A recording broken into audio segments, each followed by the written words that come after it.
Female reproductive system, ठीक है।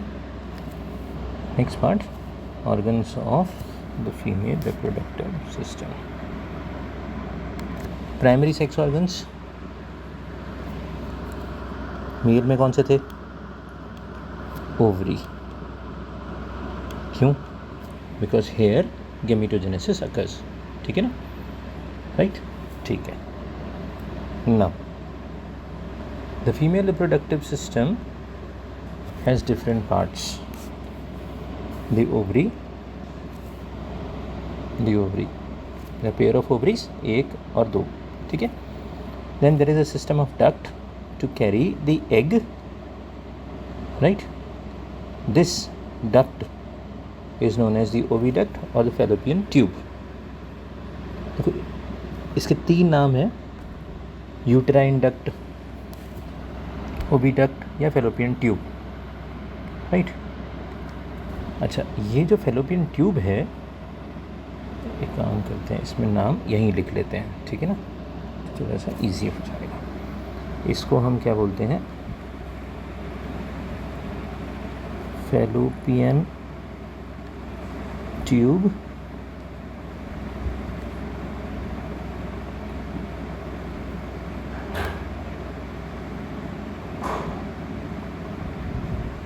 Oviducts और यूटेराइन ट्यूब्स, यूटेराइन ट्यूब। अब वैसे तो देखो ये वर्ड्स जो हैं ये अलग अलग सेंसेस में यूज़ किए जाते हैं, ठीक है, बट अगर हम इनको सिनोनिम्स भी मान के चल लेते हैं तो काम चल जाता है। जैसे फेलोपियन ट्यूब है, फेलोपियन ट्यूब को हम, ये जो वर्ड है इसे हम ह्यूमंस में यूज़ करते हैं, ठीक है। ओविडक्ट्स हम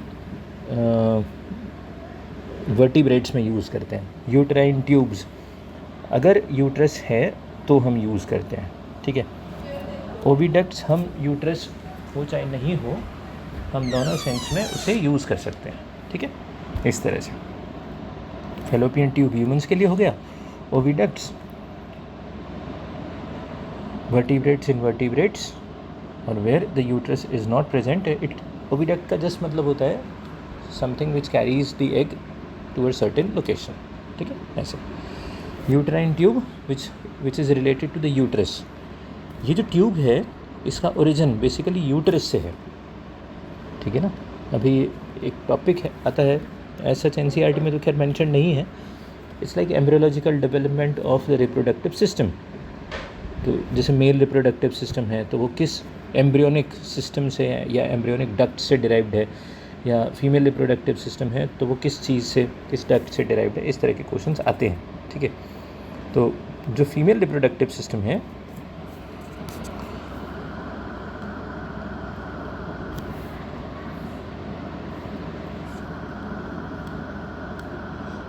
फीमेल रिप्रोडक्टिव सिस्टम जो है it is derived from Mullerian duct, Mullerian duct. ये एम्ब्रियोनिक डक्ट है, ठीक है। और जो मेल रिप्रोडक्टिव सिस्टम है that is derived from वुल्फियन duct. ये साइंटिस्ट के नाम पे है, वुल्फियन डक्ट, ठीक है। तो इस तरह इसके क्वेश्चंस भी पूछे जाते हैं, राइट। अब जैसे अभी स्पर्मेटोजेनेसिस पढ़ेंगे या टेस्टिस का जो एंडोक्राइन फंक्शन है उसे अगर हम पढ़ते हैं तो वहाँ पे एक वर्ड आता है Mullerian inhibitory factor, MIF। Males में मलेरियन डक्ट के डेवलपमेंट को रोकने के लिए एक फैक्टर है, ठीक है। तो जिसकी वजह से hence the uterus and the fallopian tubes, this system, the uterus, the fallopian tube, this doesn't develop in the males, right, इस तरह से, ठीक है। तो अब जैसे यूट्राइन ट्यूब हम we were discussing the uterine tube. So uterine tube हम क्यों बोलते हैं? Because it has origin from the uterus. तो पहले क्या बनता है? पहले यूट्रस बनती है, उससे फिर ये डक्ट्स बनती है, ये सिस्टम ऑफ डक्ट्स दोनों तरफ बनता है और ये फिर ये ओवरी के साथ कॉरेस्पॉन्ड करने लग जाता है. This is how it happens, right. Ovary अपनी जगह पे बनती है, ठीक है, यूट्रस अपनी जगह पे बन रही होती है, तो यूट्रस एक तरफ बन रही है, एक तरफ ओवरी बन रही है, और फिर बीच में ये यूट्रस से डक्ट यहाँ पे डेवलप हो जाती है। This is what happens. ठीक है, ये जो गोनैड है, टेस्टिस या ओवरीज जो है, ये बेसिकली किडनी के साथ ओरिजिनेट करता है। ये इस तरह का कंप्लीट स्ट्रक्चर होता है। ये जो कंप्लीट स्ट्रक्चर है, इसमें किडनी अलग निकल जाती है और जो गोनैड है ये अलग रह जाता है। ठीक है, मेल्स में जो गोनैड है it descends down into this scrotum, but in the case of females it remains in the abdomen. ठीक है, जो बॉडी की बैक वॉल है उसके पास है। चलो अब आगे बढ़ते हैं। So basically in the female reproductive system there is a pair of ovaries, then there is this tube which can be called as fallopian tube, oviduct, or the uterine tube.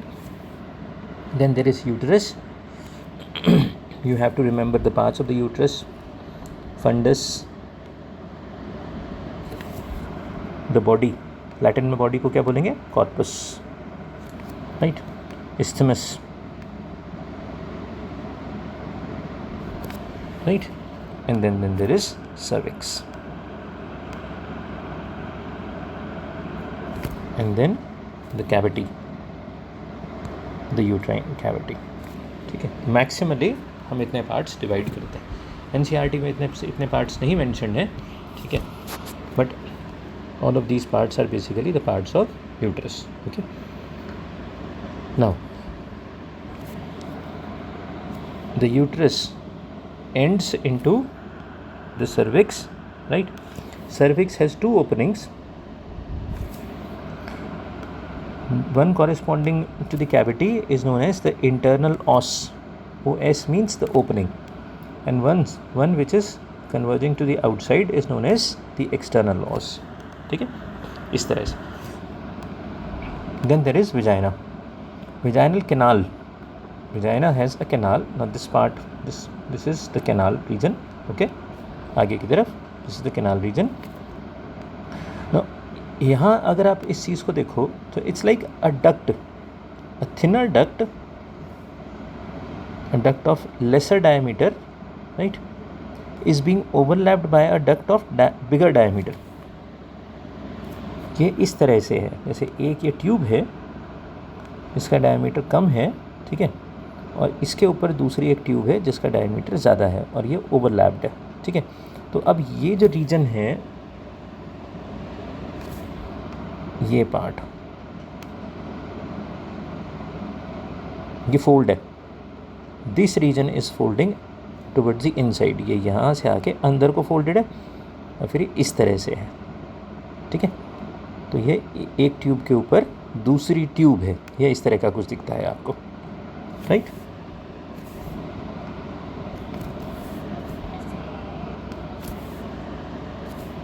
तो ये एक बड़ी ट्यूब हो गई, tube of a bigger diameter, ठीक, and then there is this smaller tube, tube of a lesser diameter, इस तरह से, ठीक।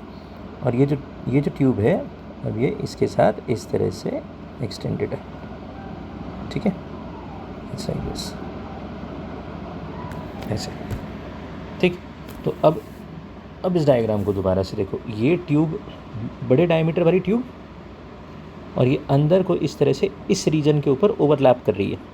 This is what I am trying to say, ठीक है। तो ये जो ओवरलैपिंग रीजन है इसे हम क्या बोलते हैं? Fornix. This is known as fornix. The vagina actually supersedes और overlaps a small region of the uterus, but externally ये चीज़ विजिबल नहीं होती, एक्सटर्नली ये चीज़ विजिबल नहीं होती। This is because of the thick musculature of the uterus. Uterus की जो मसल्स हैं, मायोमेट्रियम मस्कुलर लेयर जो है वो काफ़ी डेवलप्ड है, अच्छी खासी, ठीक है। अगर ये पार्ट नहीं होता तो आपको क्लियरली ये चीज़ दिखती कि बड़ी ट्यूब है और ये छोटी ट्यूब है, ठीक है। और ये जो बड़ी ट्यूब है ये इस तरह से छोटी ट्यूब को ओवरलैप कर रही है, right. But because of this musculature this is not evident, okay, right. This overlapping region is known as the fornix, ठीक है, ठीक है। now the parts of the fallopian tube. सबसे आगे ये फिंगर लाइक एरियाज़ हैं, फिंगर लाइक स्ट्रक्चर्स हमको नज़र आते हैं, जिसको हम क्या बोल देते हैं, फिम्ब्रिया. ठीक है. अब अच्छा, ये जो रीजन है, ये जो फिम्ब्रिया वाला रीजन है, ये है कैसा basically, it's something like this, इस तरह का फनल शेप्ड है. ठीक है. तो क्योंकि ये फनल शेप्ड है तो इसको हम क्या बोल देते हैं, we name it as infundibulum. Right. तो ये फनल शेप्ड है, ये पूरा के पूरा इट्स लाइक ऐसे ये बंद है. ये तो सेक्शनल व्यू है, आपको इसको कट करके अंदर से दिखाया हुआ है. इसमें अंदर की तरफ जो इनर मार्जिन है, यहाँ से फिंगर लाइक स्ट्रक्चर्स बाहर को निकले हुए. Right. See when the egg is release from the ovary, the fimbria catch this egg and then they help it to conduct this egg towards this area. Right. So basically infundibulum is the first part. Infundibulum is the first part. Okay. The second part is the ampulla. The third part is the isthmus. Okay. Ampulo-isthmic junction is the site where fertilization occurs. This is the site where fertilization would occur. Ampulo-isthmic junction, ये जहाँ पे ये दोनों parts एक दूसरे से मिल रहे हैं, यहाँ पर क्या होता है, यहाँ पे फर्टिलाइजेशन होता है. ठीक है. Okay. So again let us revise. a pair of ovaries, right? Then a system of duct, the oviduct, fallopian tube, uterine tube, whatever you want to call it, you may call it. Then there is uterus. Uterus has different parts: the fundus, the body, the isthmus, okay, the cervix, and then the uterine cavity. Then there is vagina. Vagina overlaps the uterus, and the region is known as the fornix. Okay. Different parts of the fallopian tube. The first part is the infundibulum, then there is ampulla, then there is isthmus. Okay, these are the parts of the uterine tube.